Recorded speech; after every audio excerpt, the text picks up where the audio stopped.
kita pasti bisa. Ku tahu ini takkan mudah, tapi ku yakin kan tercipta. Bangun manusia merdeka, berbudaya Pancasila, bangkitkan. Bismillahirrahmanirrahim. Assalamualaikum warahmatullahi wabarakatuh. Terima kasih kepada Bapak Ibu Guru atas kehadirannya. Pada kali ini saya akan menyampaikan diseminasi tentang budaya positif atau penerapan budaya positif di sekolah. Di sini hal yang melatar belakangi untuk kita penerapan budaya positif di sini karena di sekolah itu merupakan institusi pembentukan karakter, di mana siswa itu lebih lama berinteraksinya di sekolah. Karena mungkin di rumah ketika anak pulang sekolah langsung berangkat mengaji, kemudian pulang mengaji itu anak akan madrasah dan hanya beberapa jam anak berinteraksi di rumah. Oleh karena itu budaya positif di sekolah itu perlu diciptakan agar dapat mendukung pembentukan karakter murid yang diharapkan. Budaya positif di sekolah itu ialah nilai-nilai atau keyakinan-keyakinan dan kebiasaan-kebiasaan di sekolah yang berpihak pada murid agar murid dapat berkembang menjadi pribadi yang kritis, penuh hormat dan bertanggung jawab. Untuk membangun budaya positif di sekolah itu kita perlu menyediakan lingkungan yang positif, kemudian aman dan nyaman untuk murid, agar murid itu mampu berpikir, bertindak dan mencipta dengan merdeka, mandiri dan bertanggung jawab. Jadi yang terpenting kita menyediakan lingkungannya dulu ya, agar murid bisa belajar dengan nyaman. Kemudian salah satu strategi yang perlu ditinjau ulang untuk bentuk disiplin yang kita ajarkan selama ini di sekolah-sekolah kita. Ya, banyak beberapa miskonsepsi ternyata selama ini ternyata kita salah gitu ya. Kemudian di sini yang akan kita bahas hari ini yaitu perubahan paradigma belajar, di mana yang selalu kita lakukan ternyata apa yang kita lakukan salah gitu. Harusnya seperti apa kita bahas. Kemudian ada teori kontrol, kita akan bahas disiplin positif, keyakinan kelas, kebutuhan dasar manusia, dan motivasi perilaku manusia, kemudian posisi kontrol manusia dan segitiga restitusi. Dan nanti kita akan bahas bersama. Tapi sebelumnya Bapak Ibu berdiri semuanya, saya mohon untuk berdiri ya, agar kita rileks, tidak tegang dan kita santai saja. Ini langganannya Bu Nela ya. Semuanya kita rilekskan ya.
Ya.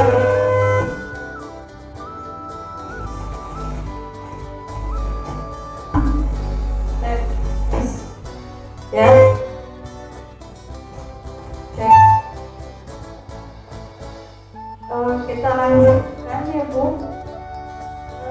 Materi yang pertama kita akan membahas paradigma ya, di mana KHD itu Ki Hajar Dewantara, Bapak Pendidikan ini menyatakan bahwa untuk menciptakan murid yang merdeka, syarat utamanya adalah harus ada disiplin yang kuat.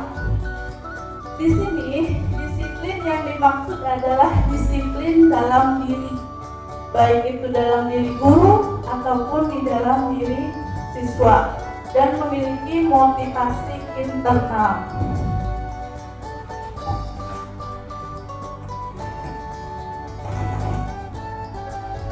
Kemudian manfaat disiplin diri. Di sini ada beberapa manfaatnya. Dapat menggali potensi menuju kepada sebuah tujuan, dihargai dan bermakna. Kemudian manfaat disiplin selanjutnya itu mempelajari bagaimana cara kita mengontrol diri kita, mempelajari bagaimana menguasai diri untuk memilih tindakan yang mengacu pada nilai-nilai yang kita hargai. Kemudian yang terakhir, dengan disiplin diri kita akan bertanggung jawab terhadap apa yang dilakukan. Kemudian tindakan mereka dan nilai-nilai kebajikan universal. Paradigma yang pertama yaitu ilusi guru untuk mengontrol murid. Kita pernah tidak di kelas ketika ada anak lari-lari, jangan lari, gitu ya. Kita pernah mengontrol murid di sini. Pada dasarnya kita tidak dapat memaksa murid untuk berbuat sesuatu jikalau murid tersebut memilih untuk tidak melakukannya. Walaupun kita tampak sedang mengontrol perilaku murid tersebut, hal ini murid itu sedang mengizinkan. Contoh, ketika ada murid lari-lari di kelas, ketika kita jangan lari, mungkin murid itu akan berhenti. Tetapi ada saja yang kita temukan ketika kita sudah mengontrol anak tersebut, murid-murid itu tetap menggandeng, gendangan, lari, gitu ya. Jadi mereka sulit untuk mengontrol dirinya sendiri, ya. Mereka ingin dalam pikirannya kumaha cak kurang baik, gitunya.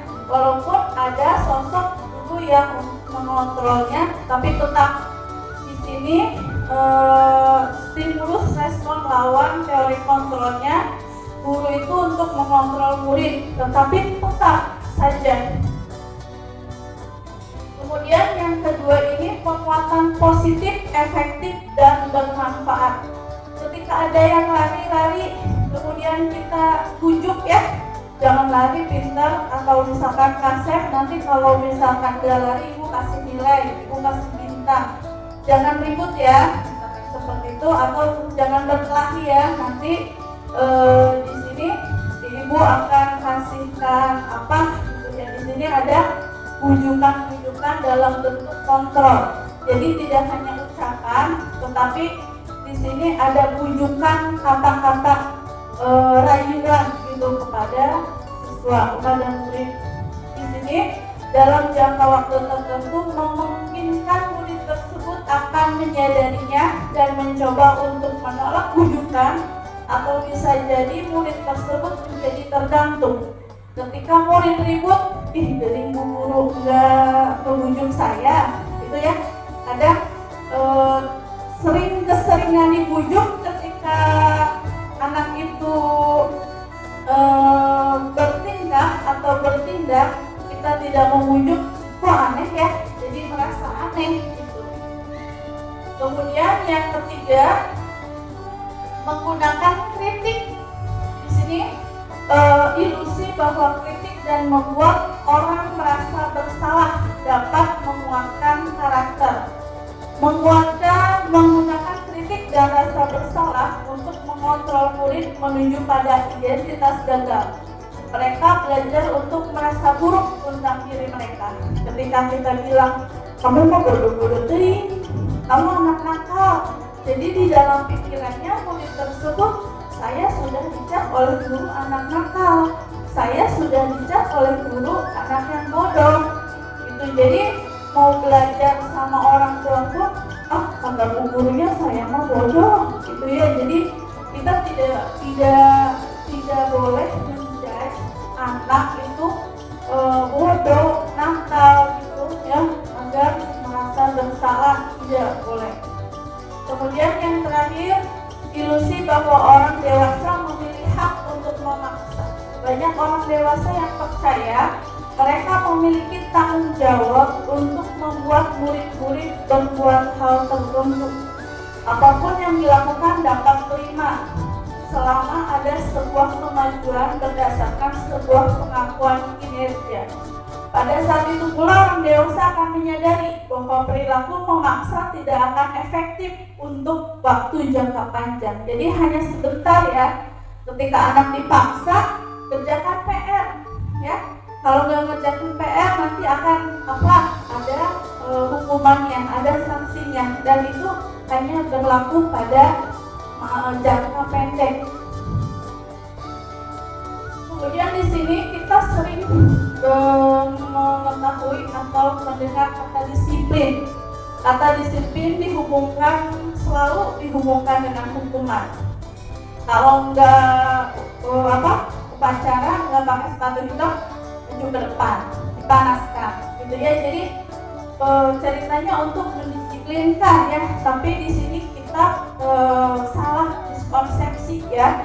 Padahal itu hal yang berbeda antara disiplin dan hukuman, karena belajar tentang disiplin positif itu tidak harus memberi hukuman. Justru salah satu alternatif terakhir yang perlu dilakukan untuk disiplin diri itu mereka agar bertanggung jawab dalam jangka waktu yang sangat panjang. Mereka harus memahami nilai-nilai kebajikan universal. Apa itu nilai-nilai kebajikan universal? Di sini kita sudah terangkum semua dalam profil belajar Pancasila. Nilai-nilai kebajikan universal. Di sini 3 motivasi perilaku manusia. Ini kita sama-sama introspeksi diri ya. Ketika kita berperilaku ada 3 alasan. Yang pertama untuk menghindari ketidaknyamanan atau hukuman. Kita memberikan tugas kepada anak. Anak mengerjakan itu takut sama kita atau anak itu tanggung jawab. Kita berangkat ke sekolah takut dihukum atau tanggung jawab. Kemudian untuk mendapatkan imbalan atau penghargaan dari orang lain. Contohnya, misalkan Bu Haji nih, saya contohkan ya Bu. Berangkat pagi, apakah untuk mendapat penghargaan? Tidak. Kemudian kita juga aplikasikan ke anak-anak. Ada ketika piket umum atau anak-anak berangkat pagi untuk piket umum benar-benar tugas atau hanya untuk mendapat penghargaan dari guru. Dan yang ketiga itu yang terakhir, untuk menjadi orang yang mereka inginkan dan menghargai dirinya sendiri dengan nilai-nilai yang mereka percaya. Ketika anak sudah dibiasakan mengerjakan tugas, ketika dibiasakan sudah berangkat tepat waktu, itu dia secara tidak langsung menghargai dirinya sendiri, dan untuk mendapat ujian dan hukuman itu sudah bodo amat gitu ya, sudah tidak peduli lagi dengan yang namanya penghargaan. Di sini untuk menghindari ketidaknyamanan atau hukuman itu tingkat yang paling rendah ya Bu. Ketika kita anak-anak kenapa pakai sepatu hitam? Takut dijemur gitu ya. Itu salah satu tindakan yang paling rendah ketika anak ke sekolah itu dia dihukum, dia ditanggungkan, nggak ngerjain PR, takut disuruh ngubah WC ya. sekarang itu hukuman itu mulai dihentikan, gitu ya. Kemudian yang kedua, untuk mendapat imbalan, itu satu tingkat dari mendapat hukuman. Mau dihukum orang mah paling dikasih bintang ku ibu guru, misalkan seperti itu ya. Dan yang terakhir itu motivasi ini menjadi nilai yang mereka percaya. Dan yang paling tinggi ya, seperti yang tadi saya bilang, bahwa ketika mereka memahami sebuah arti kedisiplinan, berarti mereka juga memahami apa yang nilai-nilai yang mereka yakini secara internal ataupun eksternal. Keyakinan kelas, hukuman, dan penghargaan. Mengapa keyakinan kelas? Mengapa tidak peraturan kelas saja? Nah, ini ada perbedaannya Bapak Ibu. Mengapa keyakinan kelas? Nanti kita akan susun ya. Dan beberapa kelas saya sudah lihat sudah membuat keyakinannya seperti kelas 1 gitu ya. Ada banyak kelas 2, kelas 3, 4, 5, kelas 6. Walaupun tidak secara tertulis, tapi mungkin Bapak Ibu punya tata tertib ya di kelas masing-masing. Nah, di sini yang namanya aturan itu dibuat oleh guru atau dibuat oleh sekolah. Di sana ada tata tertib, itu termasuk aturan. Tata tertib yang pertama misalkan menggunakan seragam sesuai jadwalnya, gitu ya. Tapi yang namanya keyakinan kelas, kita dan siswa misalkan mari kita membuat keyakinan bersama. Dari ibu guru misalkan hadir tepat waktu, belajar berdoa sebelum dan setelah belajar. Anak-anak juga menulis setelah terjadi, nanti kita akan membentuk suatu keyakinan dan kesepakatan kelas. Jadi perbedaannya peraturan dan keyakinan itu, peraturan itu hanya dibuat oleh satu pihak. Kalau keyakinan atau kesepakatan kelas itu dibuat atas dasar kesepakatan kedua belah pihak. Dan untuk guru mapel agama dan PJOK pun bisa ya, bisa membuat seperti misalkan untuk olahraga, jika tidak membawa baju atau apa gitu ya, jadi sama-sama. Kemudian untuk PAI bisa menghafal sebelum belajar, menghafalkan beberapa surat terlebih dahulu gitu. Jadi bisa membuat kesepakatan dari tiap masing-masing kelas gitu ya. Bisa ditempel juga nanti kesepakatan mapel agama, kesepakatan mapel PJOK gitu. Jadi ketika anak melanggar, dia sudah tahu konsekuensinya. Ibu guru tidak usah capek-capek, ini kenapa nggak bawa baju? Misalkan ini ibu PAI misalkan ketika masuk, kenapa masih lari-lari? Sebelum masuk, ibu masuk harus sudah hafalan surat, misalnya seperti itu ya Bu. Dan di sini nilai-nilai kebajikan universal itu seperti nilai keselamatan. Contohnya ketika kita berkendara menggunakan helm, ya, nenek yang paling rajin takut polisi atau keselamatan Bu. Ya, keselamatan diri sendiri. Kemudian ketika kita cuci tangan, itu nilai-nilai kebajikannya itu kebersihan dan kesehatan. Sama ketika di kelas juga ada kesepakatan saling menghargai dan menghormati, berarti nilai-nilai kebajikannya empati gitu ya. Jadi hal yang harus diyakini. Sebagai pendidik, tujuan kita adalah menciptakan anak-anak yang memiliki disiplin diri sehingga mereka bisa berperilaku mengacu pada nilai-nilai kebajikan universal. Nah, seperti profil pelajar Pancasila, ada yang sudah tahu ya, pelajar Pancasila pada Tuhan yang Esa dan berakhlak mulia, berkebinekaan global, gotong royong mandiri, kreatif dan Ya, dan sekarang kita telah menerapkan karakter ketika pagi itu berarti senyum, salam, sapa, dan sopan santun gitu ya. Ketika pagi kita menyambut kedatangan siswa itu mudah-mudahan kita akan menanamkan sebuah karakter siswa bahwa keramahan di sini ya. Kemudian harus sopan terhadap guru pagi-pagi, salim, senyum, sapa, jangan ada yang cemberut ya. Ketika pagi ada yang cemberut pagi-pagi, senyum dulu gitu. Kemudian upacara bendera itu menjadi salah satu wadah kedisiplinan, juga disiplin waktu tentunya ya. Alhamdulillah sekarang kurang ya ketika yang kesiangannya dan kebiasaan sholat duha dan mengaji yasin di sini. Di sini untuk Bapak Ibu guru, untuk yang keyakinan kelas yang ingin dibuat itu harus bersifat abstrak ya Bu. Jadi harus secara konkret. Di sini peraturannya itu jangan yang di luar guru, jangan yang di luar nalar. Jadi contoh seperti untuk kelas 1 belum bisa nulis, jadi hanya diucapkan. So anak-anak intinya seperti apa? Kalau kelas 1 mungkin tidak buang sampah sembarangan gitu ya.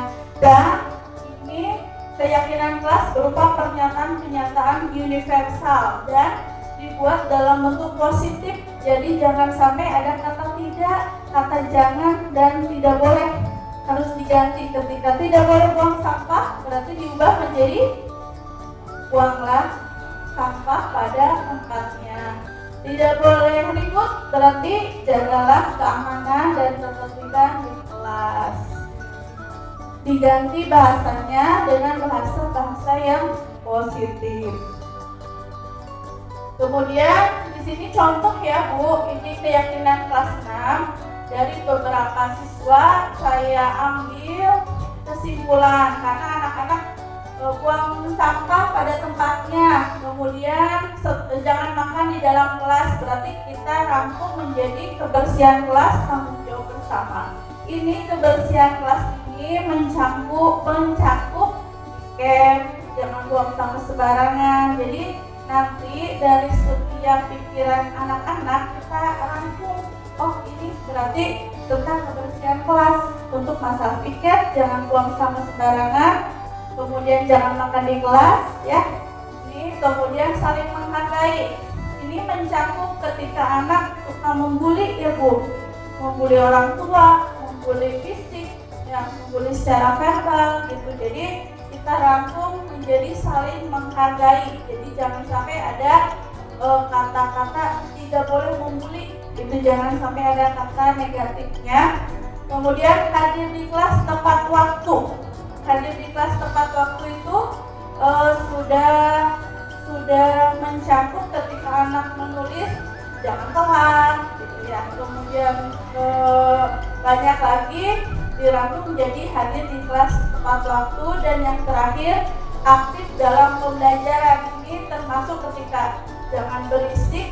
Ketika berisiknya kita aktifkan ke dalam suatu kegiatan pembelajaran yang kita anak-anak silakan ketika belajar boleh diskusi, boleh berisik, tapi dalam kegiatan pembelajaran. Kemudian lanjut 5 kebutuhan dasar manusia. Kita manusia ya memiliki kebutuhan dasar.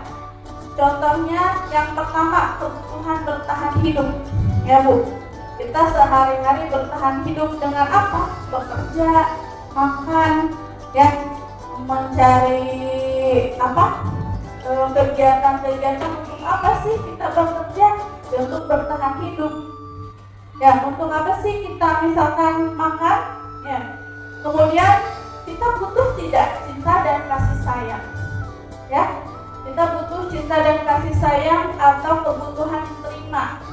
Ini cinta dan kasih sayang keluarga, sama teman, saudara, gitu ya. Kita butuh ya.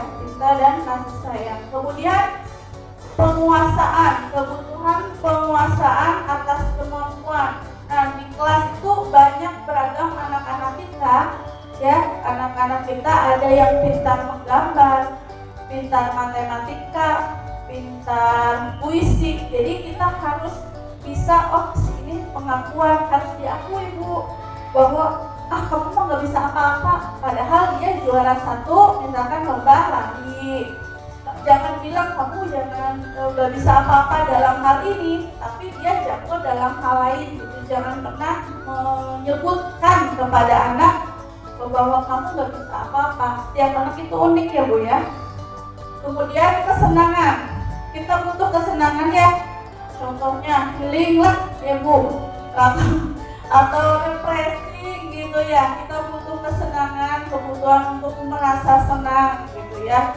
Jangan sampai ketika anak-anak sudah siang misalkan seperti itu ya, minimal melakukan stretching, kemudian santai di kelasnya, tidak terlalu padat untuk materinya. Kita berikan stretching supaya pembelajarannya tidak membosankan dan kebebasan. Kebutuhan akan pilihan. Kita pilihkan ya Bu, misalkan materi hari ini tentang kita mau belajar di dalam kelas atau di luar kelas, materi IPAS ya Bu contohnya. Ketika anak-anak di luar kelas aja Bu, ya jadi kita harus berikan sebuah pilihan kepada anak-anak. Kita harus tidak memaksakan bahwa oh hari ini harus di kelas, hari ini harus itu gitu ya. Jadi kita berikan pilihan.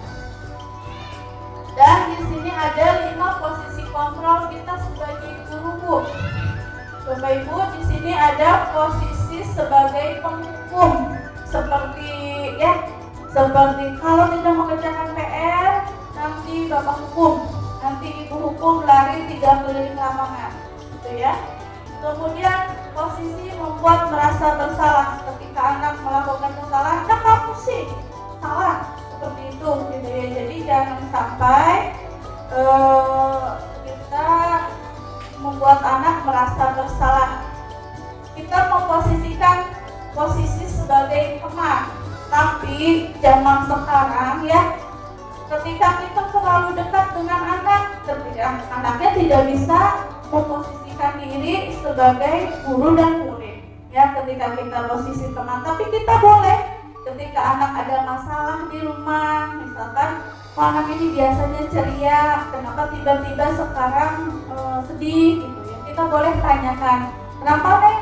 Atau bagaimana tadi di rumah?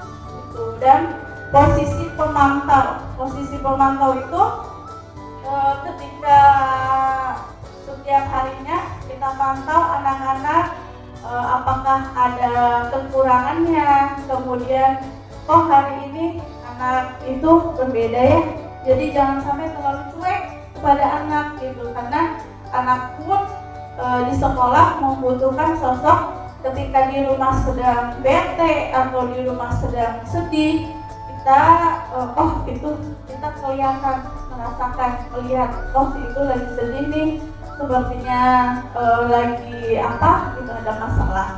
Dan yang ini posisi sebagai manajer ya, kita sebagai guru harus memposisikan sebagai manajer dalam arti bisa mengontrol anak di kelas, memberikan motivasi, memberikan bisa memimpin pembelajaran di dalam kelas gitu ya.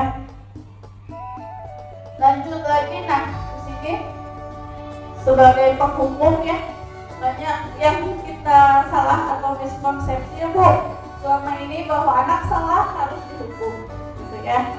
Ketika anak ini ada hukumannya, dan sekarang mungkin banyak orang tua yang tidak terima gitu, bahkan seperti itu, padahal zaman dulu kan nggak ada ya Bu, ketika dihukum yang sudah terima saja. Tapi mungkin sekarang menurut Ki Hajar Dewantara itu harus sesuai dengan perkembangan zaman, kodrat alam dan kodrat zaman gitu. Dan ini yang tadi membuat orang merasa bersalah. Di sini ilustrasinya di sini bahwa gimana sih ibu sudah bilang kamu berkali-kali tapi kamu tetap seperti itu gitu ya. Jadi menilai buruk kepada siswa. Kemudian posisi kita sebagai teman ya, misalkan ayo dong kerjain PR-nya supaya kamu seperti bisa ada peningkatan nilainya. Misalkan ada anak yang nilainya kurang bu, misalkan dalam PAI hafalannya kurang, di rumahnya kamu suka ngaji enggak, misalkan kayak gitu. Jadi posisinya sebagai teman ya, berbicaranya juga tidak seperti menggurui gitu ya, memberikan nasihat juga seperti layaknya kepada teman. Kemudian di sini juga tadi pemantau ini seperti aturan-aturannya dilakukan atau tidak, keyakinan kelasnya. Si ini misalkan datang terlambat terus kita pantau, bagaimana nih ini? Kamu tahu konsekuensinya? Ya, seperti itu saja. Kemudian yang terakhir ini manajer ya, posisi mentor di mana guru berbuat sesuatu bersama dengan murid, mempersilahkan murid mempertanggungjawabkan solusi atas permasalahannya sendiri. Di sini seorang manajer itu memiliki keterampilannya teman, pemantau, kemudian bisa jadi sewaktu-waktu itu kedua posisi itu diperlukan ya bu, ketika memantau anak dan ketika kita bagaimana selayaknya teman gitu. Jadi jangan sampai teman aja tapi ketika anak berbuat salah tidak digubris gitu, tidak dipedulikan. Ini 5 posisi kontrol. Dan yang terakhir materi yang saya sampaikan yaitu segitiga restitusi. Jadi bagaimana kalau anak salah tidak dihukum, kumaha bu mungkin gitu ya. Yang pertama itu cara yang efektif itu yang pertama itu menggunakan segitiga restitusi. Yang pertama menstabilkan identitas, menanyakan keyakinan, validasi tindakan yang salah dan menanyakan keyakinan. Mungkin ini ada contohnya yang tugas.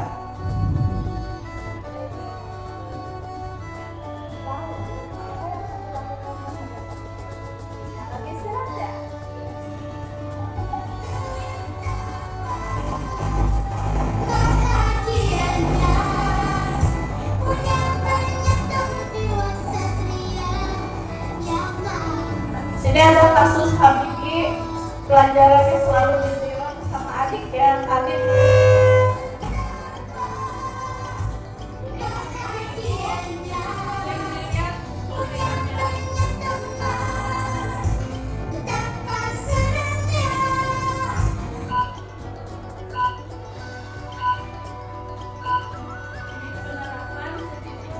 Waalaikumsalam.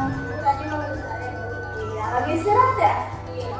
Ya, Habibie, itu pada ini tadi kata Salwa, katanya kamu berantem di kelas sama Adi. Iya bu, habisnya aku kesel. Kenapa kesel? Adi terus contek kerjaan saya. Pada DPR, tapi selama tugas lainnya lupa. Oh begitu, ya wajar lah kalau kamu marah. Jika ibu ada di posisi kamu, pasti akan melakukan hal yang sama. Lalu, apa yang kamu lakukan terhadap adik? Saya marah-marah bu, saya maki-maki dia dan tanpa sadar saya melakukan bu. Oh begitu, pasti kamu berbuat seperti itu ada alasan yang kuat. Ya iyalah bu, masa saya diam saja. Saya sudah sampai mengerjakan soal, tapi adik hanya tidak mau berusaha sendiri. Ya wajarlah kamu merasa marah karena tidak rela pekerjaanmu dicontek dengan saja oleh adik. Ibu sangat menghargai tindakanmu yang berbuat tidak lebih buruk dari itu, seperti memukul. Nah, sekarang coba kita pikirkan, kamu marah-marah sampai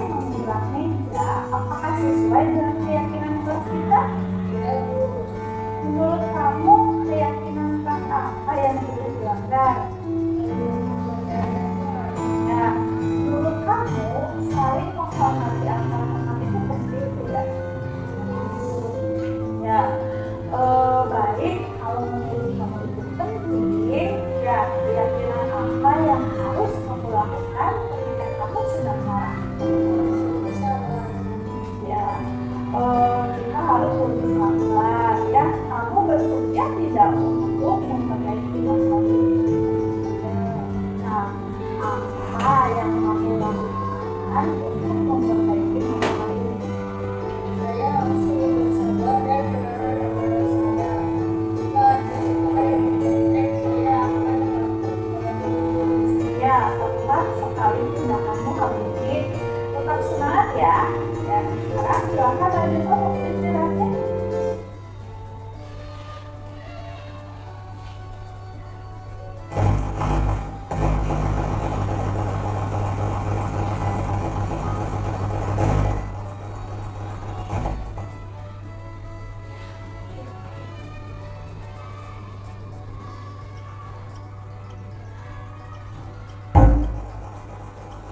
Ya Bu, lanjut.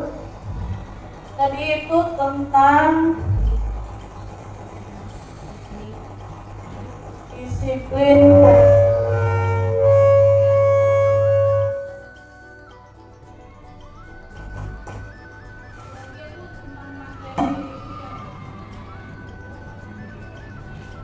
Tentang segitiga.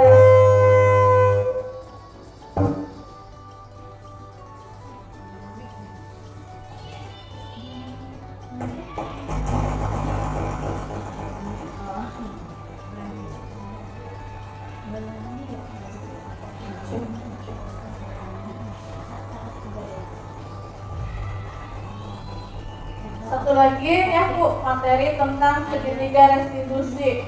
Ketika anak melakukan kesalahan, bagaimana cara melakukan solusinya? Banyak ya di SD itu tentang pembulian ya Bu ya.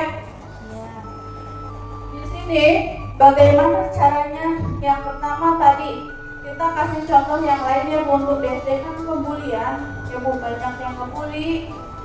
Kita menstabilkan identitas. Tanyakan alasannya kepada anak. Kenapa kamu melakukan hal tersebut?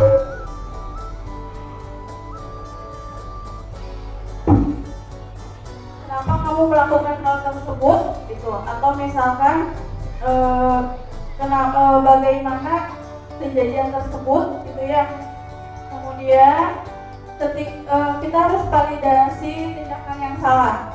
Oh, seperti itu. Jika ibu berada di posisi kamu, ibu pun akan marah gitu ketika dia mencubit, kemudian tidak bisa mencubit ulang. Ya udah, saya kata-katain dia Bu, gitu ya. Jadi seperti itu. Jadi yang terakhir, menanyakan keyakinan kelas. Kamu berbuat salah, membuli teman itu, apakah sesuai dengan keyakinan kelas yang kita buat? Nah, jika keyakinan kelas yang kita buat itu kamu melanggar, apa solusinya? Ajak si anak itu nanyain solusinya, gimana caranya supaya dia tidak membuli lagi. Ya dianya jangan duluan, itu ya, paling anak menjawab seperti itu. Jadi ya dianya Bu, jangan cubit-cubit dulu, ya dianya Bu, jangan nece-nece saya dulu, gitu ya. Nah, kalau misalkan seperti itu, kamu harus lebih sabar, gitu ya. Nanti dipanggil kedua belah pihak, dipertemukan, apakah kejadian lagi, gitu ya. Kita lihat saja. Nah, di sini juga kita tahu penyebabnya. Oh, si anak itu membuli itu gara-gara ini. Kemudian solusinya seperti ini, gitu ya. Seperti tadi, ketika Habibie marah karena dicontek terus pekerjaannya oleh Adit. Nah, Habibie itu kan ada sebabnya, tidak mungkin ujuk-ujuk ke gebrang meja. Tapi kita memberikan juga menghargai, kamu hanya mengebrak meja, tidak lebih buruk, tidak mukul, tidak apa, gitu ya. Jadi kita berikan juga keyakinan kepada anak bahwa nanti solusinya seperti ini, kamu berjanji nggak akan mengulangi hal tersebut. Ya, ini berarti kita ketika melakukan segitiga restitusi, kita posisi sebagai teman, kita bertanya kepada anak melakukan suatu pendekatan. Ya, mungkin itu Bapak Ibu yang dapat saya sampaikan. Setelahnya yaitu tanya jawab. Mungkin ada dari Bapak Ibu yang akan bertanya. Silakan Ibu. Jadi kan ada materi tentang keyakinan dan keyakinan kelas. Kalau ini kan saya sudah membuat itu kesepakatan kelas. Keyakinan kelas sama tidak dengan keyakinan kelas sama dengan kesepakatan kelas tidak? Baik, Ibu Neneng kembali kelas 3 Ibu. Ya. Apakah keyakinan kelas sama dengan kesepakatan kelas? Mungkin tadi yang berbeda itu keyakinan kelas dan peraturan kelas. Ya, kalau keyakinan kelas dan kesepakatan kelas, menurut saya keyakinan kelas itu bagian dari kesepakatan kelas. Kesepakatan kelas itu bagian dari keyakinan kelas. Ketika kita sudah sepakat, ayo kita yakini bersama, gitu ya. Jadi jawaban saya sama, Bu. Jadi keyakinan kelas sama dengan kesepakatan kelas itu sama. Ada lagi yang mau bertanya?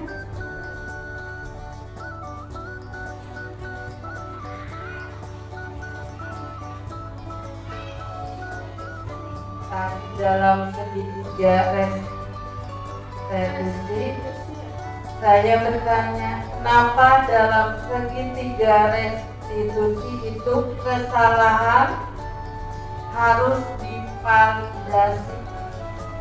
Terima kasih.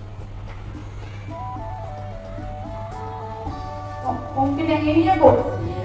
Ya, segitiga restitusi yang pertama menstabilkan identitas, yang kedua validasi tindakan yang salah.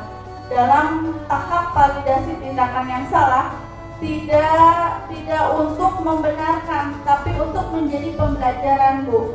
Oh iya, jika Ibu seperti itu, atau contoh tadi yang KBB, oh jika Ibu dalam posisi kamu, Ibu pun akan marah. Pekerjaan Ibu capek-capek semalaman mengerjakan PR, dicontek begitu saja, gitu ya. Jadi Ibu pun akan melakukan hal yang sama. Tapi itu menjadi proses pembelajaran, Bu, ke depannya tidak divalidasi sepenuhnya.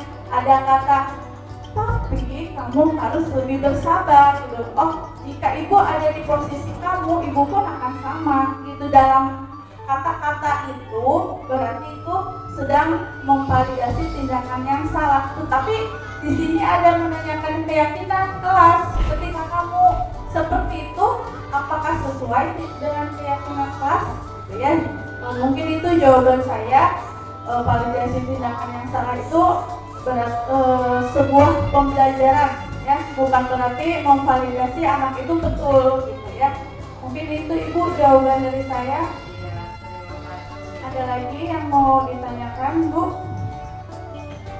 Ya, mungkin itu yang dapat saya sampaikan ya Ibu. Bapak Ibu, terima kasih atas kehadirannya. Mudah-mudahan apa yang saya sampaikan bermanfaat. Kurang lebihnya mohon maaf. Saya tutup. Billahi taufiq wal hidayah. Wassalamualaikum warahmatullahi wabarakatuh.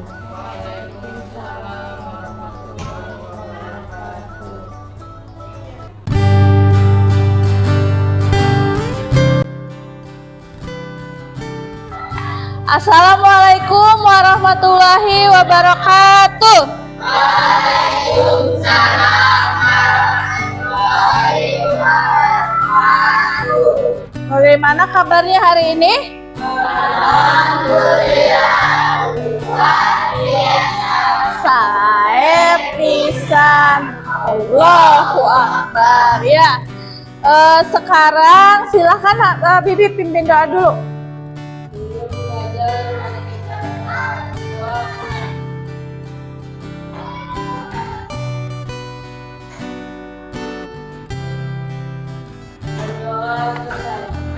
Ya, Baik, untuk hari ini kita akan membuat kesepakatan kelas atau keyakinan kelas agar pembelajaran kita setiap harinya lebih kondusif, lebih teratur. Ya, ada yang tahu apa itu keyakinan?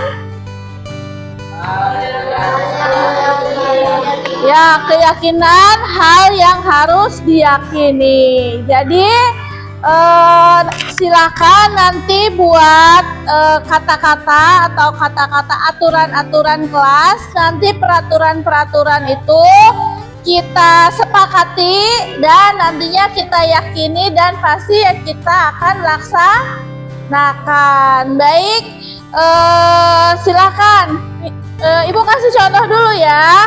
Misalnya berdoa sebelum dan setelah belajar. Nah, silakan kalian gunakan kata-kata yang kalian inginkan. Nah, Ibu bagikan post-it ya.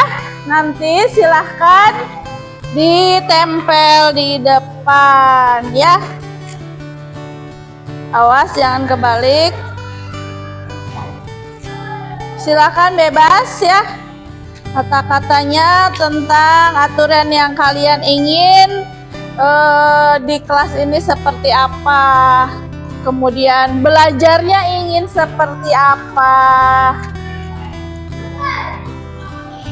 tugasnya ingin seperti apa. Jadi silahkan dituangkan ya.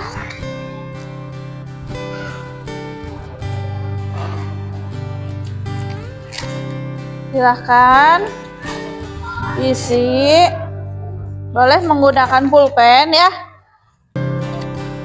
Mau dikasih nama silahkan.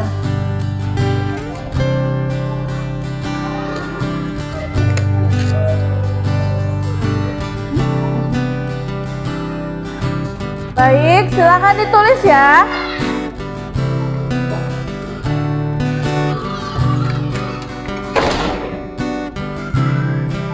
Nanti ditempel di sini.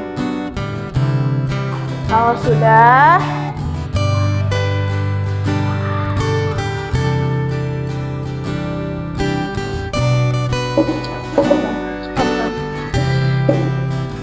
sok diisi.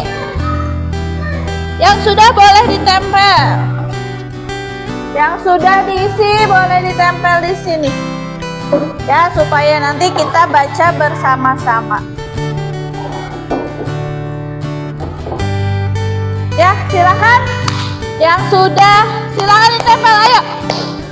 Ayo maju ke depan. Silakan tempel masing-masing ya.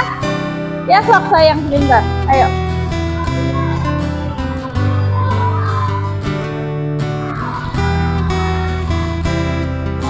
Ya, silakan. Allah.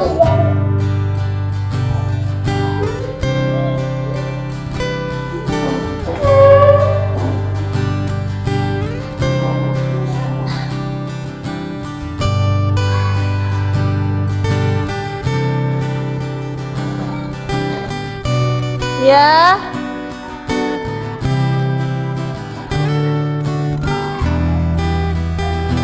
Sudah?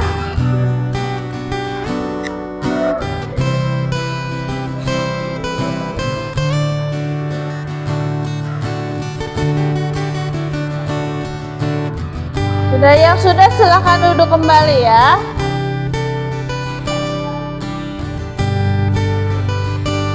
Oke, terima kasih. Yuk kita baca bersama-sama yuk. Ya, kita ulas bersama. Nah, wah, beragam ya di sini.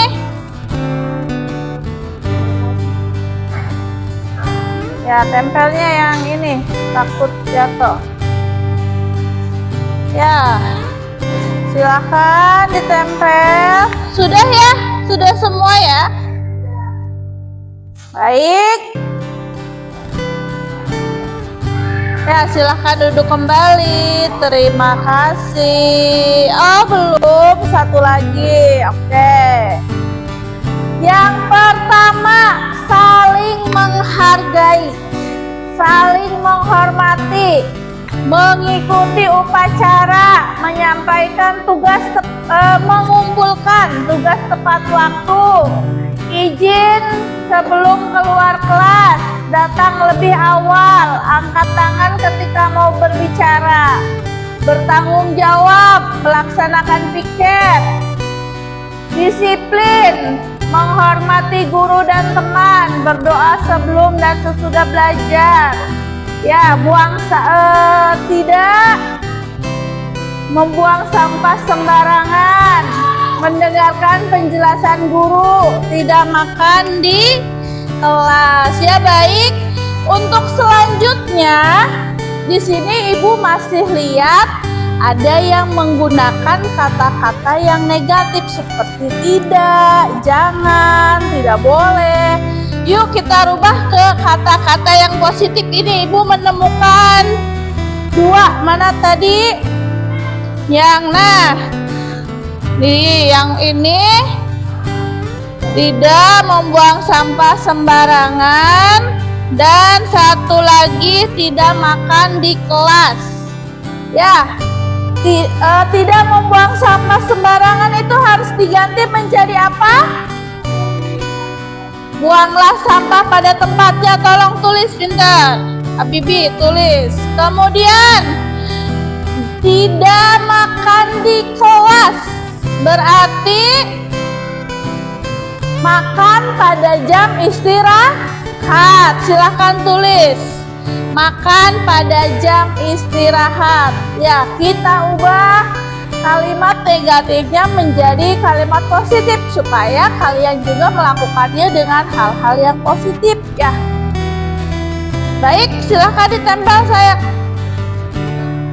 Makan di jam istirahat. Udah? Yuk, tempel.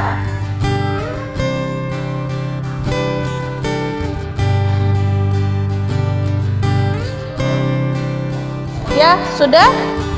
Ini ada yang jatuh ya.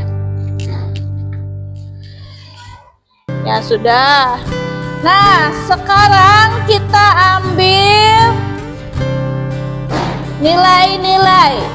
Semua ada nilai-nilai kebajikan yang harus kita patuhi. Nah, di sini saling menghormati, saling menghargai, itu ada nilai empatinya ya. Kemudian mengikuti upacara, itu nilai kebajikannya disiplin. Piket datang tepat waktu juga disiplin. Kemudian membuang sampah pada tempatnya, itu nilai-nilai kebajikannya apa?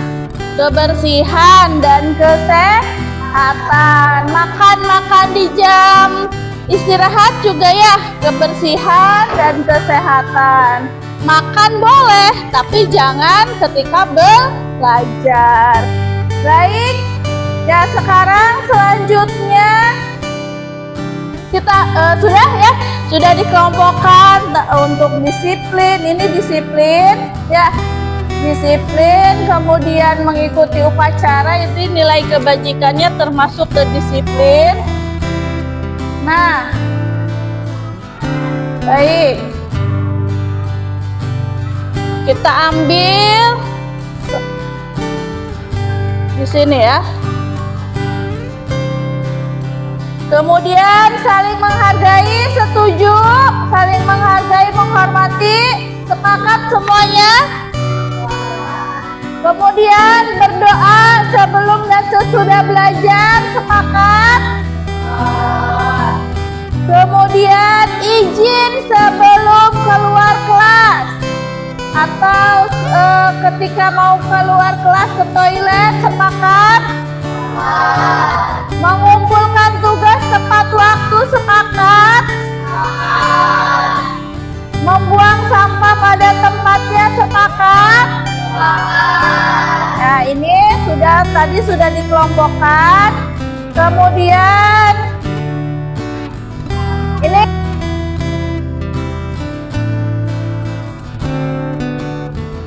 jadi sudah tersusun ke keyakinan kelas. Apakah kalian setuju semuanya? Setuju. Nah, untuk ini mengumpulkan tugas tepat waktu itu tugas ibu apa tugas kalian? Tugas kalian. Kemudian saling menghormati dan menghargai itu tugas siapa? Tugas bersama. Ibu menghormati kalian sebagai siswa, kalian juga ketika ada di kelas juga kita saling menghormati. Kita menghormati ke guru dan menghormati ke sesama Kemudian membuang sampah pada tempatnya itu tugas siapa? Tugas kita bersama. Masa ibu sembarangan ya? Kemudian izin ketika keluar kelas. Tugas kalian. Kemudian berdoa sebelum dan sesudah belajar itu tugas siapa? Tugas bersama. Ibu berdoa sebelum mengajar dan kalian juga berdoa sebelum belajar. Karena doa itu adalah hal yang paling utama supaya ibu memberikan ilmunya bermanfaat dan kalian menerima ilmunya juga nanti bisa dimanfaatkan untuk kedepannya ya.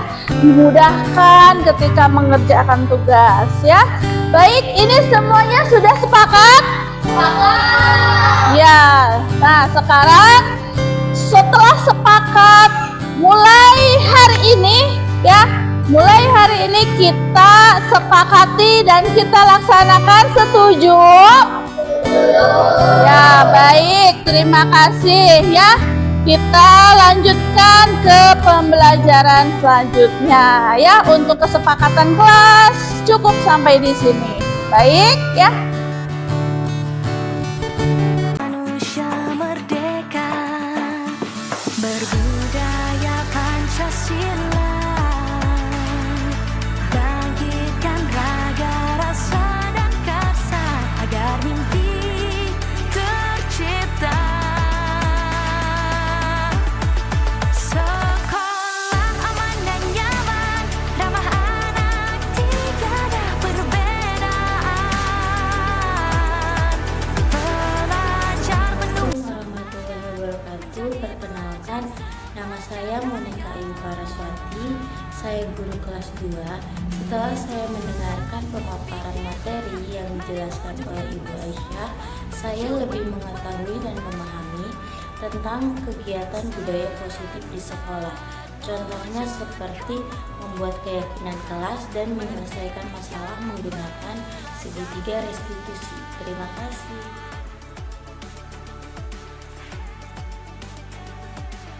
Nama saya Bibi, saya ketua kelas 6 SDN 1 Caracas. Semoga dengan adanya keyakinan kelas kita bisa belajar kondusif dan lebih baik lagi. Hari ini saya sangat senang ketika membuat keyakinan kelas. Semoga kita semua bisa menjalankannya dengan baik. Mari wujudkan mimpi kita, bersama kita